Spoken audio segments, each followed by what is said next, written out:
وَإِذَا بَدَّلْنَا آيَةً مَكَانَ آيَةٍ وَاللَّهُ أَعْلَمُ بِمَا يُنَزِّلُ قَالُوا إِنَّمَا أَنْتَ مُفْتَرٍ بَلْ أَكْثَرُهُمْ لَا يَعْلَمُونَ۔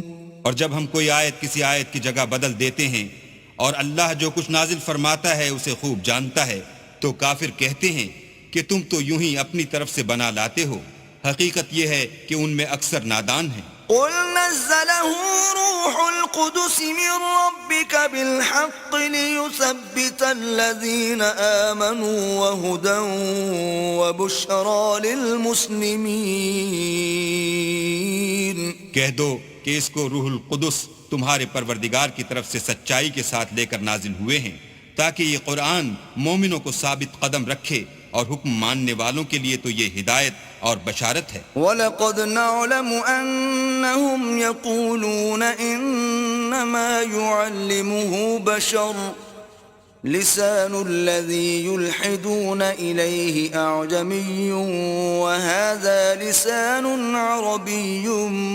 مُبِينٌ۔ اور ہمیں معلوم ہے کہ یہ کہتے ہیں کہ اس پیغمبر کو ایک شخص سکھا جاتا ہے، مگر جس کی طرف تعلیم کی نسبت کرتے ہیں اس کی زبان تو عجمی ہے، اور یہ صاف عربی زبان ہے۔ ان الذين لا يؤمنون بآيات الله لا يهديهم الله ولهم عذاب أليم۔ یہ لوگ اللہ کی آیتوں پر ایمان نہیں لاتے، ان کو اللہ ہدایت نہیں دیتا، اور ان کے لیے عذاب علیم ہے۔ انما يفتري الكذب الذين لا يؤمنون بآيات الله وأولئك هم الكاذبون۔ جھوٹ افطرا تو وہی لوگ کیا کرتے ہیں جو اللہ کی آیتوں پر ایمان نہیں لاتے، اور وہی جھوٹے ہیں۔